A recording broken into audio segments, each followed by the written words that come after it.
కృపావార్త కార్యక్రమమునకు స్వాగతం. నేటి ధ్యానాంశము యుద్ధము, బ్యాటిల్. యుద్ధము యెహోవాదే.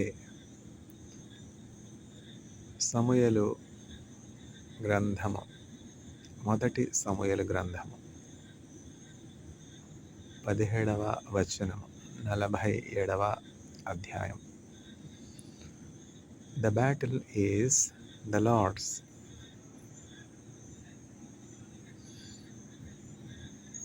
First Samuel chapter 17 verse 47. యుద్ధ సూరుడే యెహోవా, మా బలము మా గానము, మా పితరుల దేవుడు, ఆయన పేరు యెహోవా. మా పితరుల దేవుడు, ఆయన పేరు యెహోవా.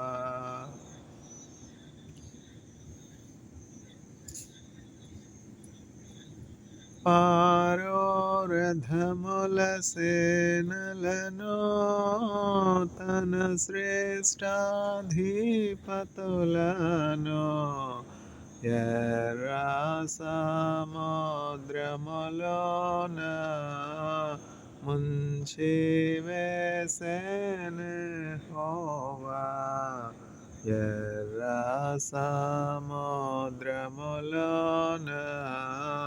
ముంచి వేసెను యెహోవా.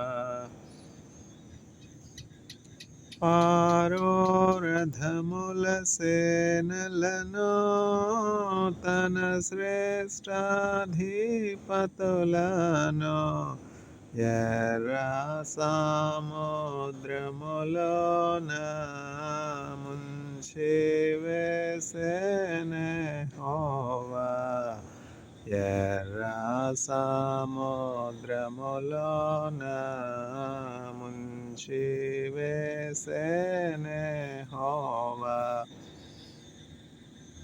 దోపుడు సొమ్ము పంచుకొని ఆశ తీర్చుకొందును, నా కత్తి దోసెదను అని శత్రువనుకొనెను.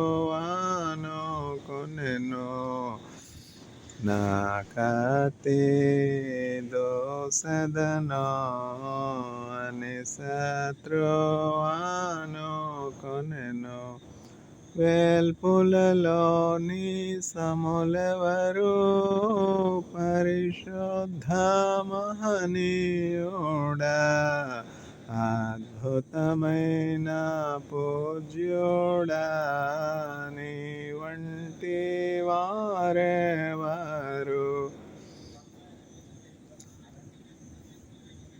దోపుడు సొమ్ము పంచుకొని ఆశ తీర్చుకొందును, నా కత్తి దోసెదను అని శత్రువనుకొనెను.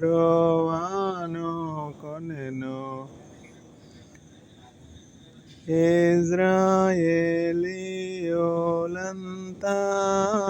ఎంతో సురక్షితముగా సముద్రము మధ్యన ఆరిన నేలను నడచిరి. సముద్రము మధ్యన ఆరిన నేలను నడచిరి. యుద్ధము, బ్యాటిల్. యుద్ధము యెహోవాదే. సమూయేలు గ్రంథము, మొదటి సమూయేలు గ్రంథము 17వ అధ్యాయము, 47వ వచనం. The battle is the Lord's. First Samuel chapter 17 verse 47. యుద్ధమో యెహోవాదే, యుద్ధమో యెహోవాదే, యుద్ధమో యెహోవాదే, యుద్ధమో యెహోవాదే. రాజులు మనకెవ్వరు లేరు, సూరులు మనకెవ్వరు లేరు, సైన్యములకు అధిపతి అయిన యెహోవా మన అండ. యుద్ధమో యెహోవాదే, యుద్ధమో యెహోవాదే, యుద్ధమో యెహోవాదే, యుద్ధమో యెహోవాదే. వ్యాధులు మనలను పడద్రోసిన, బాధలు మనలను కృంగదీసిన, వ్యాధులు మనలను పడద్రోసిన, బాధలు మనలను కృంగదీసిన, విశ్వాసమునకు కర్తయైన యేసయ్యా మన అండ. యుద్ధమో యెహోవాదే, యుద్ధమో యెహోవాదే, యుద్ధమో యెహోవాదే, యుద్ధమో యెహోవాదే. ఎరుకో గోడలు అడ్డు వచ్చిన, ఎర్ర సముద్రము ఎదురైన, ఎరుకో గోడలు అడ్డు వచ్చిన, ఎర్ర సముద్రము ఎదురైన,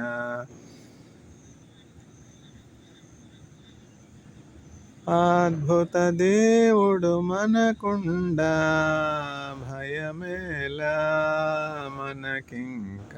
యుద్ధమో యెహోవాదే, యుద్ధమో యెహోవాదే, యుద్ధమో యెహోవాదే, యుద్ధమో యెహోవాదే.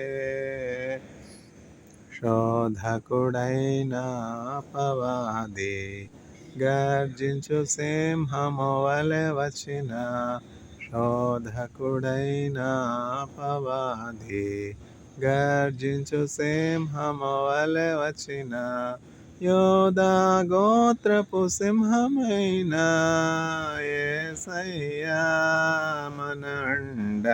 యుద్ధమో యెహోవాదే, యుద్ధమో యెహోవాదే, యుద్ధమో యెహోవాదే, యుద్ధమో యెహోవాదే.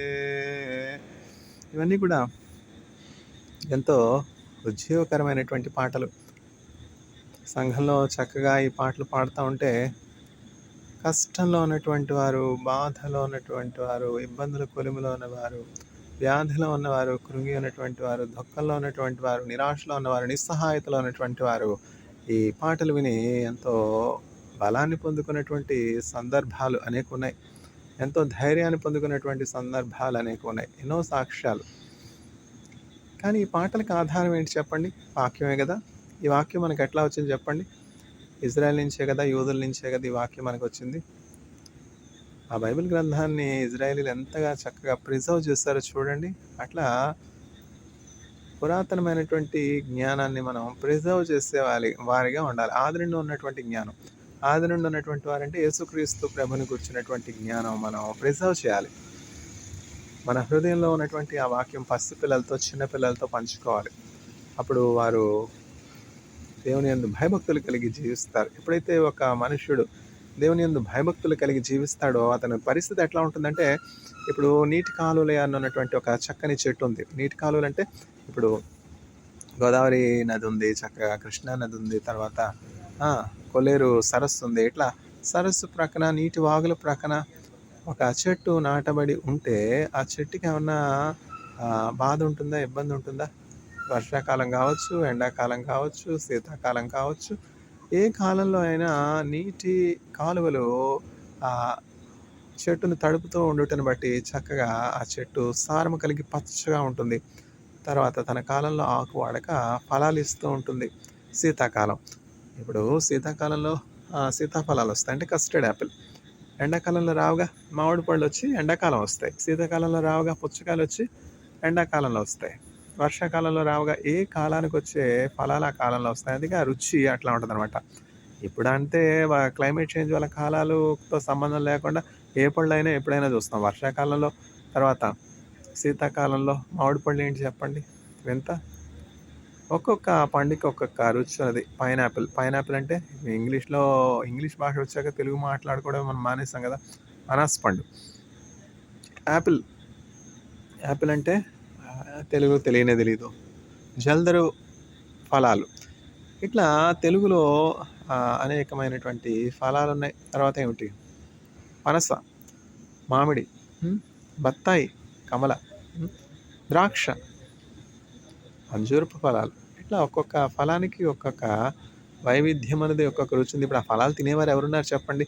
అంత ఫాస్ట్ ఫుడ్స్ అయిపోయాయి కదా! 2 లడ్డూలు తిందామా, తర్వాత ఒక మిక్స్చర్ ప్యాకెట్ తిందామా అయిపోయాయి. బిస్కెట్‌లు తిందామా, తర్వాత ఫ్రూట్ జ్యూస్ తాగుదాం. ఆ ఫ్రూట్ జ్యూస్‌లోకొచ్చే షాప్‌లో ఫ్రూట్ జ్యూస్ షాప్‌కొచ్చే ఫలాలు ఎట్లా ఉంటాయో అడగాలసలు వాళ్ళని. ఫ్రూట్ జ్యూస్ వాళ్ళని మీకెట్లా వస్తున్నాయి ఫలాలంటే, ఫ్రూట్ షాప్‌లో సెకండ్ రేట్ ఫ్రూట్స్ ఉంటాయి కదా! అమ్ముడుపోనటువంటి ఫ్రూట్స్, కుళ్ళిపోయినటువంటి ఫ్రూట్స్, దిగదొడిచినటువంటి ఫలాలు ఇవన్నీ గూడా ఎక్కడికెళ్తాయంటే వీటి యొక్క హోమ్ ఏంటంటే ఫ్రూట్ జ్యూస్. ఎందుకని ఫ్రూట్ స్టాల్‌కెళ్ళాలి? ఫ్రూట్ జ్యూస్ కొనుక్కోవాలి. చక్కగా ఫ్రూట్స్ తినరాదా? ఫ్రూట్స్ కొనుక్కోరాదా?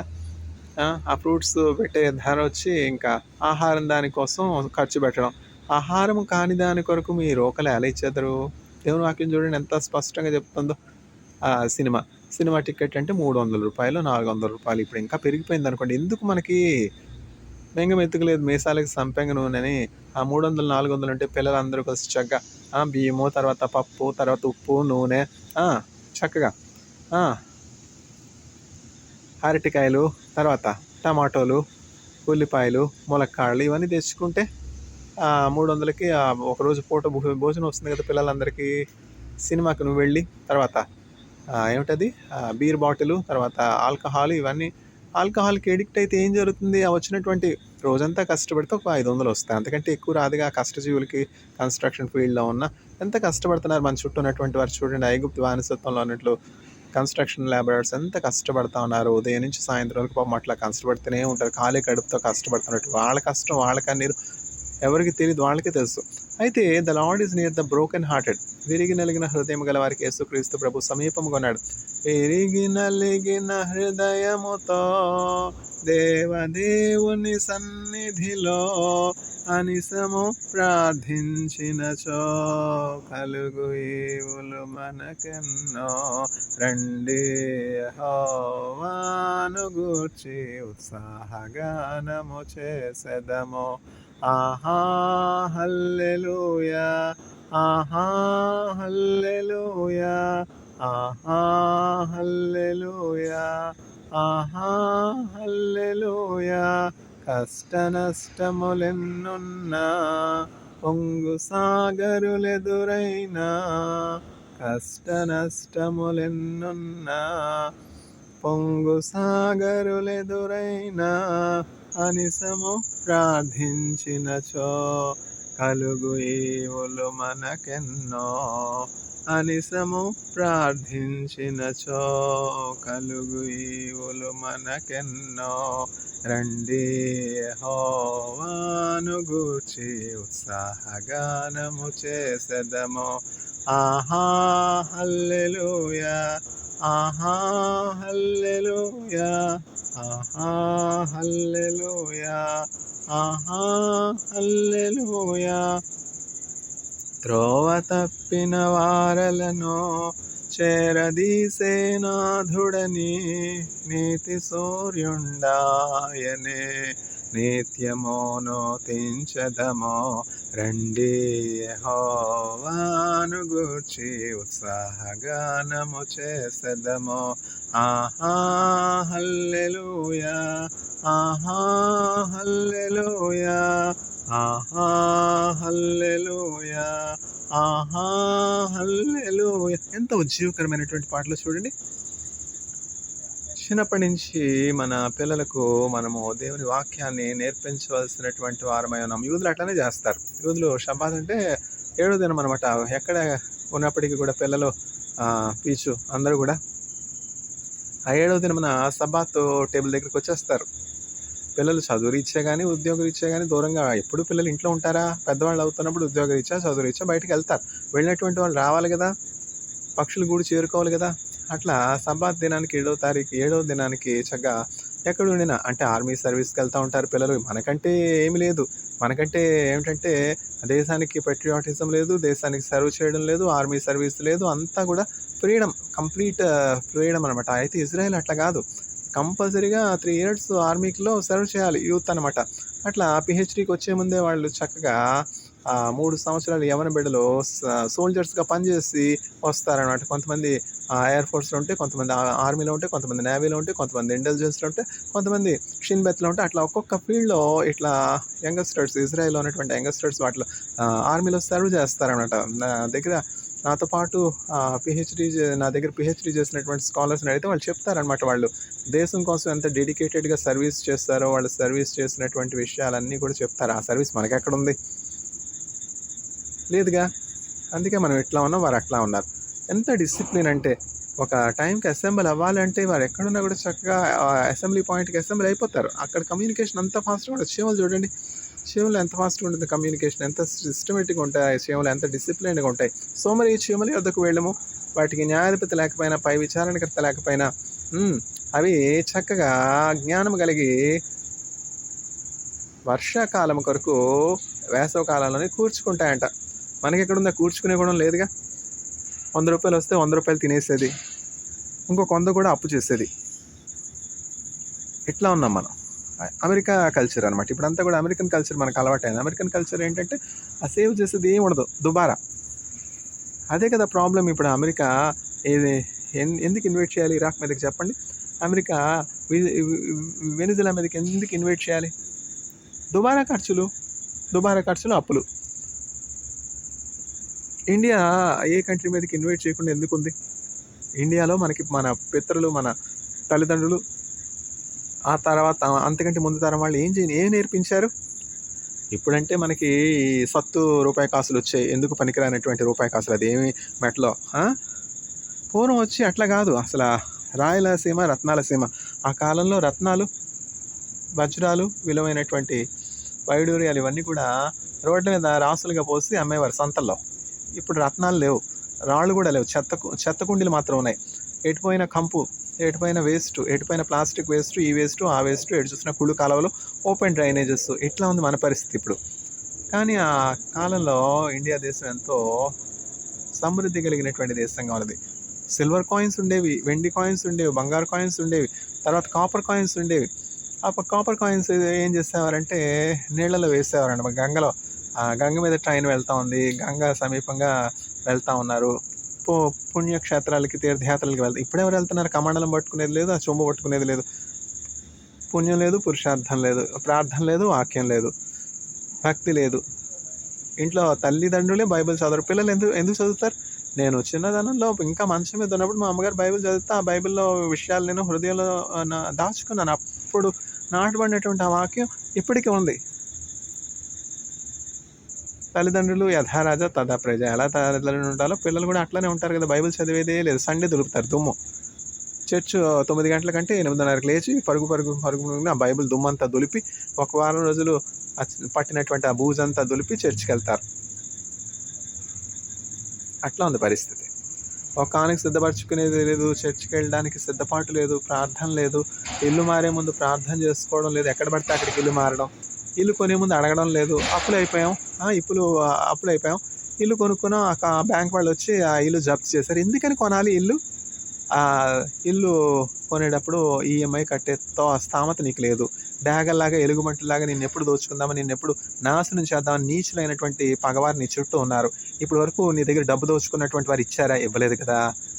నువ్వు అప్పులైతే ఆ ఇల్లు కూడా స్వాధీనం చేసుకున్నాను. ఆ బ్యాంక్ వాళ్ళే, ఆ బ్యాంక్ మేనేజర్ వచ్చి నీ ఇల్లు కొనుక్కుంటాడు. చూసారా ఎన్ని అవ్వలేదు. నాకు ఒక స్నేహితుడు వాడు దాస్ అని, అయ్యప్పన్ దాస్. ఎంతో మంచి స్నేహితుడు. ఎక్కడ? Sriram Nagar 3rd street. వాళ్ళకి సొంత ఇల్లు ఉండేది. వాళ్ళ నాన్నగారు చక్కగా కూడబెట్టి పైసా కూడబెట్టి ఏదో ఆయన చేయగలిగింది చేసి లోన్ తీసుకుని, అంతా కూడబెట్టలేరు కదా, పిల్లల చదువులు. లోన్ తీసుకుని బ్యాంక్లో ఇల్లు కట్టారు, ఇల్లు కొన్నారు, కట్టారు, ఏదో చేశారు. తర్వాత ఏమైంది, ఆ లోన్లో తీసుకున్నటువంటి ఇల్లు లోన్ కట్టలేకపోతే ఆ బ్యాంక్ మేనేజర్ వచ్చి టెస్ట్ వేసుకున్నాడు. శనిలాగా వచ్చి ఇంట్లో కూర్చున్నాడు. శని దేవత ఇంట్లో కూర్చున్నట్టు వచ్చి కూర్చుని, ఇల్లు ఇస్తావా చేస్తావా, ఏం చేస్తారు, మీరు లోన్ కట్టట్లేదు కనుక ఈ ఇల్లు మేము జప్తు చేస్తామని చెప్పి ఆ బ్యాంక్ మేనేజర్ కొనుక్కున్నాడు ఇల్లు. నీచుడు, చండాలుడు, దరిద్రుడు. ఇట్లా ఉన్నారు. లోన్ ఇచ్చేది, ఆ లోన్ ద్వారా మనం దోచుకునేది. ఎందుకు లోన్ తీసుకోవడం? ఒక్కొక్క రూపాయి సేకరించి ఒక్కొక్క రూపాయి దాచుకుని బ్యాంకులో పెట్టుకుంటే ఆ ఇంటది సరిపోదా? ప్రతి నెల వచ్చినటువంటి వడ్డీ ఇంటది కట్టుకుని ఆ అద్దెంట్లో ఉండొచ్చుగా. 31 లక్షలు అప్పు తీసుకుంటావు. ఆ 31 లక్షలు తీర్చలేక ఆ బ్యాంక్ వాళ్ళు వచ్చి జప్తు చేసుకుంటారు.